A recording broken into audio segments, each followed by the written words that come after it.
Je m'appelle Janice et j'ai 20 ans. J'ai toujours été déterminée à me débrouiller seule. Lorsque j'ai été acceptée à l'université avec une bourse complète, j'ai senti que tout finissait par prendre forme. La bourse couvrait entièrement mes frais de scolarité, mais j'avais encore besoin d'un logement. C'est alors que ma mère a eu ce qui semblait être la solution parfaite. J'y ai réfléchi, a-t-elle dit un après-midi alors que nous étions assises dans notre cuisine. Tu sais l'appartement que ta grand-mère m'a laissé il y a 4 ans? Pourquoi ne pas le louer? Je te donnerai un bon tarif, bien inférieur à ce que tu paierais ailleurs dans le quartier. J'ai fait quelques recherches, et elle ne mentait pas. Le loyer qu'elle demandait était presque la moitié de celui d'appartements similaires. Cela semblait évident, même si je savais que je devrais trouver un emploi pour le payer. Tu devras signer un bail en bonne et due forme, a insisté maman, sortant des papiers qu'elle avait déjà préparés. Je fais toujours les choses comme il faut. En une semaine, j'avais trouvé un emploi dans un café près du campus. Ce n'était pas exactement glamour, mais entre les cours et les quarts de travail, je parvenais à joindre les deux bouts. Bien sûr, j'étais épuisée la plupart des jours, mais c'était agréable de gérer les choses par moi-même. Ma routine était simple mais exigeante. Me lever, aller en cours, aller directement au travail, rentrer tard à la maison, étudier jusqu'à ce que je ne puisse plus garder les yeux ouverts, recommencer. Ce n'était pas facile, mais je faisais fonctionner les choses, ou du moins c'est ce que je croyais, jusqu'à cet après-midi de jeudi où tout a changé. Je m'en souviens parfaitement. Je venais de terminer un quart de travail particulièrement difficile au café. Tout ce que je voulais, c'était m'effondrer sur mon canapé et peut-être regarder un peu de télévision insensée avant de m'attaquer à mes devoirs. Mais lorsque j'ai ouvert la porte de mon appartement, je me suis arrêtée net. Là, étendue sur mon canapé comme si c'était sa propriété, se trouvait ma sœur Anna. 2 grandes valises étaient à côté d'elle, et elle consultait son téléphone, parfaitement calme. « Que fais-tu ici ?» ai-je demandé, toujours debout sur le seuil de la porte. Elle a à peine levé les yeux de son téléphone. « Oh, salut. Je viens m'installer avec toi. » Maman a dit que c'était d'accord. J'ai immédiatement sorti mon téléphone et j'ai appelé maman. Mes mains tremblaient alors que j'attendais qu'elle réponde. « Maman, que se passe-t-il ? » Anna dit qu'elle vient s'installer ici. Elle va aussi payer le loyer? Sa réponse m'a frappée comme une gifle. Es-tu folle, Janice? Quelle question idiote poses-tu? Bien sûr qu'Anna ne va pas payer le loyer. Tu continueras à payer ce que tu as payé, et elle vivra là gratuitement. Quoi? Ce n'est pas juste. Si elle vit ici, elle devrait payer la moitié du loyer. La voix de ma mère est devenue aiguë, ce ton qu'elle utilisait lorsqu'elle n'allait tolérer aucune discussion. Écoute-moi attentivement, Janice. Cet appartement m'appartient, et je décide qui paie quoi. Si ça ne te plaît pas, tu peux déménager tout de suite. Après l'ultimatum de maman, j'ai cherché des annonces de location dans le quartier, mais tout était largement au-dessus de mon budget. J'ai donc ravalé ma fierté et j'ai accepté la situation. Pendant ce temps, ma sœur n'avait jamais appris à être prévenante envers les autres, et vivre avec elle était comme avoir un ouragan comme colocataire. Chaque matin, je me réveillais et je trouvais des lumières allumées dans des pièces vides, la cuisine, le salon, même le couloir. Elle les laissait allumer toute la nuit, toutes les nuits. Anna, pourrais-tu s'il te plaît te souvenir d'éteindre les lumières lorsque tu sors d'une pièce, ai-je demandé un matin, essayant de garder ma voix calme. La facture d'électricité. Oh, arrête d'être si tendue, m'a-t-elle interrompu, sans même lever les yeux de son téléphone. Ce n'est pas si grave. Mais les lumières n'étaient que le début. Le vrai cauchemar, c'était ses habitudes dans la salle de bain. Anna s'y enfermait pendant des heures, littéralement des heures, prenant des bains interminables tout en discutant avec ses amis au téléphone. Le son de l'eau courante est devenu la bande-son de mon anxiété. Un après-midi, alors que je me préparais pour un examen, je pouvais l'entendre patauger et rire à travers la porte de la salle de bain. L'eau coulait depuis plus de 2 heures. « Et, Anna » ai-je crié, en frappant à la porte. « Tu es restée là-dedans une éternité. Te rends-tu compte de la quantité d'eau que tu gaspilles ?» Sa voix est revenue, éteinte mais agaçantement joyeuse. « Décontracte-toi, sœur. Je fais une journée spa. Maman dit que je peux faire ce que je veux. Je me suis retirée dans ma chambre, essayant de me concentrer sur mes manuels scolaires tout en calculant le coût probable de ces journées spa dans ma tête. Lorsque l'eau a finalement cessé de couler, 3 heures s'étaient écoulées. Le jour où la facture des services publics est arrivée, j'ai failli m'évanouir. Le montant était le double de ce que je payais normalement, le double. Je suis restée debout dans la cuisine, en regardant les chiffres, en me demandant comment j'allais gérer cela en plus de mes autres dépenses. Ce soir-là, j'ai confronté Anna. Elle était étendue sur le canapé, les pieds sur la table basse, regardant des vidéos sur son téléphone à plein volume. Nous devons parler des factures des services publics, ai-je dit, en tenant le papier. Elles ont doublé depuis que tu es arrivé. Tu dois faire plus attention à ta consommation d'eau et d'électricité, ou quoi, a-t-elle finalement levé les yeux, avec un sourire narquois sur les lèvres. Ou tu devras trouver un autre endroit où vivre. Cela a attiré son attention. Elle s'est assise droite, les yeux plissés. Pardon ? Maman a dit spécifiquement que je pouvais faire ce que je voulais ici. Tu es censé me servir, tu te souviens ? C'est ce que maman a dit. Quelque chose s'est brisé en moi. Toute la frustration, toute l'injustice de la situation, tout ce que j'avais retenu, tout est sorti au grand jour. Fais tes valises, ai-je dit, ma voix étrangement calme. Pars maintenant. Ce n'est pas ton appartement. Elle a crié, sautant sur ses pieds. C'est moi qui paie pour lui, et je dis que c'est toi qui pars. Pendant un instant, nous sommes restés là dans une confrontation. Puis, Anna a commencé à jeter ses affaires dans ses valises, maudissant à voix basse tout le temps.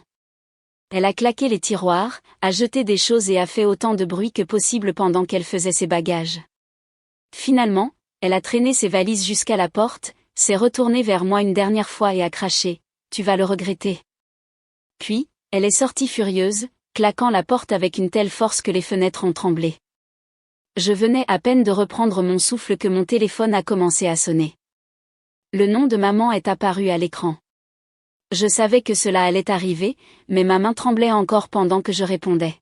« Que crois-tu faire ?» Sa voix était si forte que j'ai dû tenir le téléphone loin de mon oreille. « Qui te crois-tu être pour virer ta sœur ?» Maman, elle a été. Taisez-vous. Vous n'aviez aucun droit. Maintenant, elle criait pratiquement. Fais tes valises et pars, tu m'entends ? Soit tu pars, soit je te double le loyer. À toi de choisir. La fureur qui s'était accumulée en moi pendant des semaines a finalement éclaté. Tu sais quoi, ai-je répondu, ma voix tremblant de colère. Je préfère payer 5 fois plus ailleurs que de passer une minute de plus à gérer cette situation de fou. Avant qu'elle ne puisse répondre, j'ai raccroché. Je suis entrée furieuse dans ma chambre et j'ai sorti ma valise de dessous le lit. J'ai commencé à y jeter des vêtements, sans même me donner la peine de les plier. Des larmes de colère brouillaient ma vue pendant que je me déplaçais dans l'appartement, rassemblant mes affaires. Lorsque je suis arrivée à la bibliothèque, j'ai commencé à sortir mes manuels scolaires. Ils étaient lourds et encombrants, et mes mouvements furieux ont fait qu'ils m'ont glissé des mains. Frustrée, j'ai claqué la porte de la bibliothèque de toutes mes forces. C'est alors que cela s'est produit. Plusieurs livres épais que je n'avais pas remarqués en haut de la bibliothèque se sont écrasés, me frappant directement à la tête. Parfait. Je me suis frotté la tête, en regardant les livres tomber. C'est alors que j'ai remarqué quelque chose qui flottait vers le sol, un morceau de papier qui était tombé de l'un d'eux. Je me suis baissée pour le ramasser, pensant que c'était probablement juste un vieux reçu ou un marque-page oublié. Mais lorsque je l'ai déplié, mon cœur s'est arrêté. C'était un document légal, clairement photocopié mais encore parfaitement lisible. En haut, en caractères gras, il était écrit « Dernière volonté et testament ». Le nom de ma grand-mère était là, ainsi que la date, quelques mois seulement avant sa mort. Ma main a commencé à trembler pendant que je le lisais. Là, en noir et blanc. Ma grand-mère avait laissé de l'argent à ma mère et à Anna, et cet appartement, ce même appartement pour lequel j'avais payé un loyer, m'avait été légué. Je me suis laissé tomber par terre, le testament serré dans mes mains tremblantes, tandis que les souvenirs revenaient. Tout commençait à avoir un sens horrible maintenant, comme des pièces d'un puzzle que j'avais été trop aveugle pour voir. La voix de ma mère résonnait dans ma tête depuis 4 ans, juste après les funérailles de grand-mère. Je me souviens que nous étions assis dans notre salon, entourés de parents, tandis que maman faisait son annonce. Maman m'a tout laissé, avait-elle dit, sa voix ferme et convaincante. Toute la propriété, tout l'argent. Elle voulait que je gère tout. Elle a regardé autour de la pièce, croisant les yeux de tout le monde avec une telle sincérité que personne ne l'a mise en doute. Je me souviens avoir levé timidement la main, comme une écolière craignant de poser une question stupide. Mais maman, pourquoi grand-mère ne nous a-t-elle rien laissé, à Anna et à moi? Le regard qu'elle m'a lancé, ce mélange de pitié et d'irritation, est gravé dans ma mémoire. Janice, ces choses sont compliquées. C'était la décision de ta grand-mère, et nous devons la respecter. Il te suffit de l'accepter. L'accepter. Ces mots ont frappé différemment maintenant. J'avais vu dans les mois suivants comment Anna avait soudainement commencé à porter des vêtements de créateur et le dernier iPhone. Maman et Anna sont allées faire du shopping à Paris et à Milan, un voyage de rapprochement mère-fille, l'ont-ils appelé, 2 semaines à parcourir l'Europe pendant que je restais à la maison à travailler dans un emploi d'été au supermarché local. Maintenant, je comprenais. L'argent qu'elle dépensait si librement, les achats, les vacances européennes, tous ces cadeaux coûteux pour Anna, c'était l'héritage d'Anna. Elle l'avait dépensé juste sous mon nez, probablement en riant de la façon dont je ne l'avais jamais remis en question. Et cet appartement, mon appartement, non seulement elle me l'avait caché, mais elle m'avait fait le payer mensuellement, loyer, service public, tout. Je m'étais tuée à travailler dans ce café, en étirant chaque dollar, pendant que je vivais dans un endroit qui était légalement le mien. L'ironie amère du bail m'a frappée comme une gifle. Je pouvais presque entendre la voix de maman, nous devons faire tout correctement, Janice. Je suis très pointilleuse avec ces choses. Tout doit être dûment documenté et archivé. J'ai laissé échapper un rire sec qui a résonné dans l'appartement vide. Pointilleuse avec la paperasse, sauf apparemment lorsqu'il s'agissait de dire à sa fille que sa grand-mère lui avait laissé un appartement entier. Ce petit détail lui avait échappé d'une manière ou d'une autre. Plus j'y pensais, plus les souvenirs surgissaient, chacun d'eux prenant un nouveau sens, plus sombre. Toutes ces fois où maman m'avait rappelé que le loyer était dû, comment elle me sermonnait sur la responsabilité pendant que je lui remettais de l'argent pour un appartement qui était légitimement le mien, la façon dont elle souriait quand je la remerciais de me faire une bonne offre sur le loyer. Et maintenant, il y a quelques heures à peine, elle m'avait menacé de me mettre dehors de mon propre appartement. Mes mains tremblaient alors que je tenais mon téléphone, en photographiant soigneusement chaque page du testament. Je me suis assuré que chaque mot était clair et lisible avant d'envoyer le message à ma mère. Le message a été affiché comme livré immédiatement, et quelques secondes plus tard, 2 coches bleues sont apparues. Elle l'avait vu. J'ai regardé l'écran de mon téléphone, en observant ces 3 points apparaître et disparaître, apparaître et disparaître. Ma mère, toujours si rapide avec une réponse, si prête avec une réponse à tout, avait été prise au dépourvu. Je pouvais presque la voir assise là, probablement à la table de sa cuisine, essayant frénétiquement de trouver comment renverser la situation. 10 minutes sont passées, 20, 30. Les points continuaient à apparaître et à disparaître, comme un code morse de panique. Chaque fois qu'ils apparaissaient, je me crispais, attendant sa réponse. Chaque fois qu'ils disparaissaient, je ressentais une satisfaction sombre. Qu'elle se torde. C'est presque exactement 1 heure plus tard que mon téléphone a finalement sonné. J'ai respiré profondément avant de répondre. Janice, ma chérie, sa voix était artificiellement calme, le genre de ton qu'elle utilisait lorsqu'elle essayait d'aplanir un problème. Ce n'est pas ce que tu penses. Sérieusement? Parce que je crois que c'est exactement ce que je pense. J'ai eu envie de te parler de ça depuis si longtemps, a-t-elle poursuivi, comme si elle n'avait pas parlé. Je n'ai tout simplement jamais trouvé le bon moment. Mais puisque tu l'as découvert maintenant, tu peux avoir l'appartement. Il est à toi. Oublions toute cette désagréable affaire et recommençons. J'ai lâché un rire sec. Recommencer? Tu veux que j'oublie tout? Oublier que tu m'as caché le testament de grand-mère? Oublier que tu as essayé de me mettre dehors de mon propre appartement il y a quelques heures à peine? Oublier que je t'ai payé un loyer pendant près de 2 ans pour un appartement qui m'appartient en réalité? Janice, s'il te plaît. Non, maman. Je veux que tu me rendes chaque centime. Chaque paiement de loyer que je t'ai fait. Je veux tout récupérer. Il y a eu un moment de silence de l'autre côté de la ligne. Lorsqu'elle a reparlé, sa voix avait perdu sa douceur. Tu n'oserais pas. Que je n'oserais pas. Après tout ce que tu as fait. Tu porterais plainte contre ta propre mère? Après tout ce que nous avons fait pour toi? Je veux dire, tu m'as volé mon héritage, tu m'as fait payer un loyer dans ma propre propriété, puis tu as essayé de me mettre dehors quand je n'ai pas laissé Anna vivre ici gratuitement. Alors oui, j'oserais. J'ai raccroché. Mes mains tremblaient alors que j'ouvrais mon application bancaire et que je commençais à parcourir mon historique de transactions. 23 mois de paiement de loyer, chacun méticuleusement documenté. J'avais toujours été bonne pour tenir des registres, quelque chose que maman m'avait félicité, ironiquement. J'ai sorti mon carnet d'épargne d'urgence et j'ai commencé à faire des calculs. Sans avoir à payer plus de loyer, je pouvais en fait me permettre d'engager un avocat, un bon. J'ai gardé chaque reçu, chaque relevé bancaire, chaque morceau de papier lié à cet appartement depuis le jour où j'y ai emménagé. Le cabinet d'avocat était calme et professionnel, avec des meubles en bois foncé et des murs remplis de livres juridiques. Je me suis assise en face de mademoiselle Roberts, l'observant pendant qu'elle examinait les documents que j'avais apportés, le testament, mes baux, les relevés bancaires montrant tous mes paiements, tout ce que j'ai pu trouver. C'est assez simple, a-t-elle dit, levant les yeux des papiers. Son expression était un mélange de sympathie et d'intérêt professionnel. Votre grand-mère vous a clairement laissé cet appartement dans son testament. Votre mère n'avait aucun droit légal de vous faire payer un loyer, ni à personne d'autre. Je me suis penchée en avant.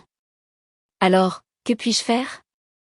Vous avez droit à une compensation, a-t-elle dit, sortant un bloc-notes juridique, non seulement pour les 23 mois où vous avez payé le loyer, mais aussi pour les 2 années précédentes, lorsque votre mère le louait à d'autres locataires. Nous avons passé l'heure suivante à revoir les calculs. Mademoiselle Roberts était méthodique, décomposant tout mois par mois. Les paiements de loyer réguliers que vous avez effectués, plus le loyer que votre mère a perçu auprès des locataires précédents, a-t-elle écrit des chiffres, en ajoutant des colonnes, en tenant compte des taux du marché à cette époque. D'autres calculs ont suivi. Quand elle m'a finalement poussé le papier, j'ai dû cligner des yeux 2 fois en voyant le chiffre. 58 740 $, a-t-elle dit. Nous arrondirons à 60 000 pour simplifier. Je me suis sentie un peu étourdie. Autant? Elle a hoché la tête. Puis elle a ajouté, nous pourrions également rechercher des frais d'intérêt. Vos parents ont essentiellement utilisé un prêt sans intérêt de votre argent pendant près de 4 ans. Nous pourrions calculer les taux d'intérêt standards. Non, non, ai-je interrompu. Juste l'argent du loyer. C'est suffisant. Après avoir finalisé les papiers, j'ai appelé ma mère depuis le parking du cabinet d'avocat. Ma voix était plus ferme que je ne l'espérais. Maman, nous devons parler. Peux-tu venir à l'appartement demain? Apporte les documents de propriété. Il y a eu une longue pause avant qu'elle n'accepte. Le lendemain matin, j'ai entendu sa clé tourner dans la serrure.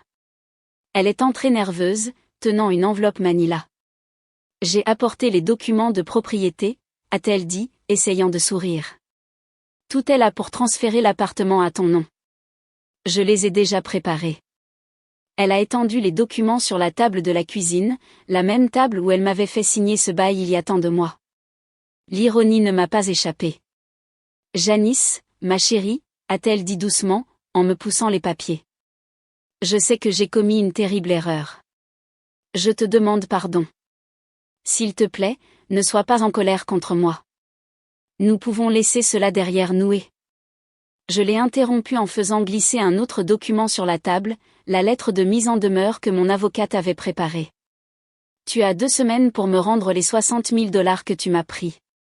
Au moment où ma mère a fini de lire la lettre de mise en demeure, toute prétention de remords s'est effondrée.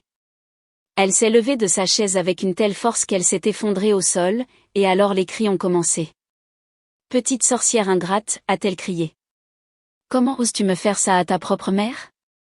Le son a résonné dans les murs avec une telle violence que je jure avoir vu des morceaux de poussière de plâtre tomber du plafond. Les voisins ont dû penser que quelqu'un était en train d'être assassiné. Je me suis forcée à rester calme. Tu peux crier autant que tu veux, maman. Ça ne change rien. Soit tu paies ce que tu me dois, soit je déposerai une plainte.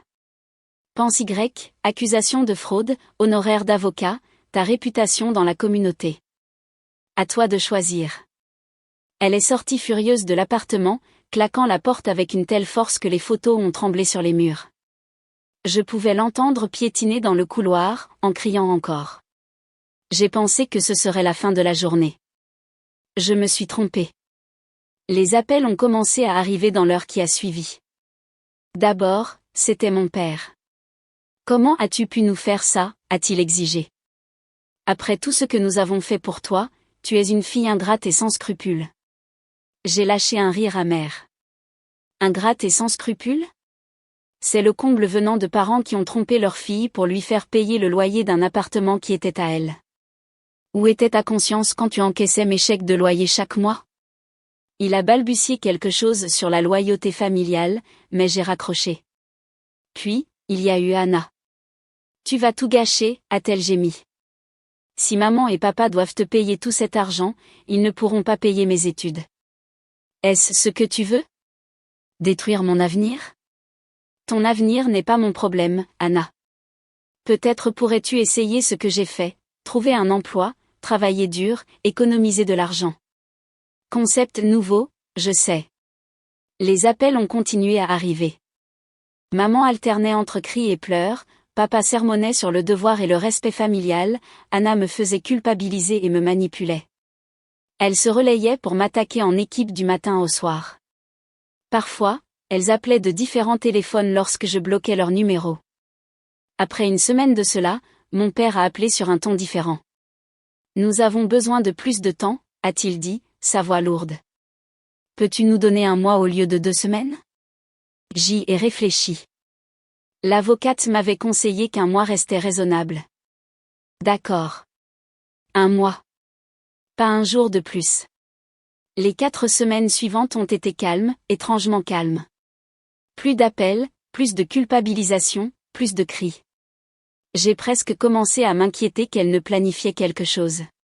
Mais exactement 1 mois après l'effondrement de ma mère dans ma cuisine, j'ai vérifié mon compte bancaire. Il était là, $60 000 transférés dans leur intégralité. Cela fait 3 mois que l'argent est apparu sur mon compte. Ma tante Carole m'a appelé la semaine dernière. Elle a toujours été la commère de la famille, mais pour une fois, j'étais reconnaissante de son besoin de partager des informations. Tes parents ont dû contracter un prêt bancaire pour te payer, m'a-t-elle dit, sa voix un mélange d'inquiétude et de fascination. Maintenant, ils ont beaucoup de problèmes avec les paiements. Je me suis assise sur mon canapé, le canapé de ma grand-mère, en écoutant pendant qu'elle continuait. Anna n'est plus à l'université. Ils ne peuvent pas payer les frais de scolarité. Elle a fait une pause, attendant probablement que je montre un signe de culpabilité ou de remords. Elle est juste assise à la maison, se plaignant de la façon dont tu as ruiné sa vie. J'ai pensé à Anna, qui n'avait jamais travaillé un seul jour de sa vie, qui avait toujours attendu que tout lui soit remis. Il est peut-être temps qu'elle apprenne à se débrouiller seule, ai-je dit.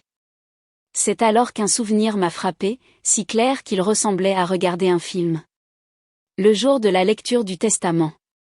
Je me préparais à aller avec maman au bureau du notaire. J'avais mis ma plus belle robe noire, essayant d'avoir l'air mature et responsable. Puis maman est entrée dans ma chambre, l'air inquiète. Anna est malade, avait-elle dit. Elle a de la fièvre. Tu dois rester à la maison avec elle. Je me souviens m'être sentie déçue mais avoir accepté cela comme un autre sacrifice de plus pour ma sœur. Maintenant, je comprends. Anna n'était probablement pas du tout malade. C'était juste une autre manipulation, un autre mensonge et une longue série de tromperies.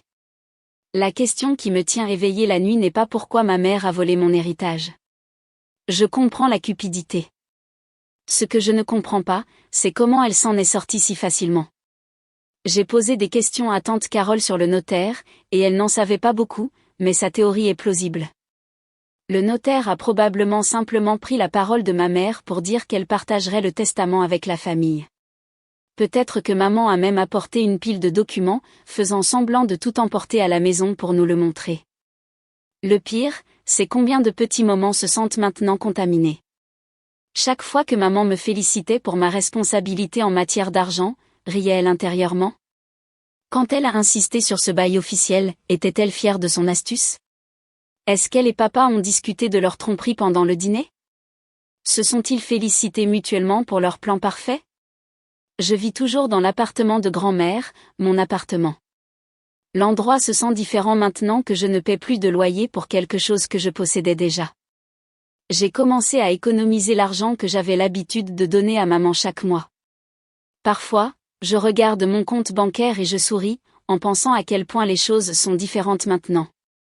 Le café où je travaille m'a proposé une promotion de sous-gérante la semaine dernière. Certaines personnes pourraient penser que je n'ai plus besoin du travail maintenant que je ne paie plus de loyer, mais j'ai appris la valeur de l'indépendance, d'avoir mon propre argent que personne ne peut me prendre. Mon téléphone s'allume encore parfois avec leur nom, maman, papa, Anna. Je bloque leur numéro, mais ils continuent d'essayer depuis de nouveaux numéros. J'efface leurs messages vocaux sans les écouter. Que pourrait-il dire? Désolé d'avoir volé ton héritage? Désolé de t'avoir fait payer un loyer dans ta propre propriété? Désolé, on nous a juste pris parce que quelques livres vous sont tombés sur la tête? La plupart des jours, ça va. Je vais en cours, je travaille mes quarts de travail au café, j'étudie le soir. J'ai un peu redécoré, essayant de faire en sorte que l'appartement se sente plus comme mon propre espace et moins comme une scène de crime. Mais parfois, généralement tard le soir, la colère revient, non seulement à cause du vol, mais à cause des années de mensonges, de la cruauté occasionnelle de me faire croire que ma grand-mère ne s'était pas assez souciée de moi pour ne rien me laisser. Ma thérapeute dit que c'est normal de se sentir comme ça. Elle dit que ce n'est pas seulement une question d'argent ou d'appartement, c'est une question de confiance, de famille et de trahison. Elle m'aide à surmonter cela, en m'apprenant des moyens de rester calme et équilibré lorsque les souvenirs menacent de me submerger. J'ai commencé une nouvelle tradition. Tous les dimanches matins, je m'assois dans l'ancien fauteuil de lecture de grand-mère près de la fenêtre, en buvant du café dans sa tasse préférée. Je pense à elle, à la façon dont elle voulait que j'aie cet endroit, à la façon dont elle avait confiance en moi pour en prendre soin. Dans ces moments-là, je me sens proche d'elle à nouveau, comme si une partie d'elle savait que la vérité avait finalement été révélée.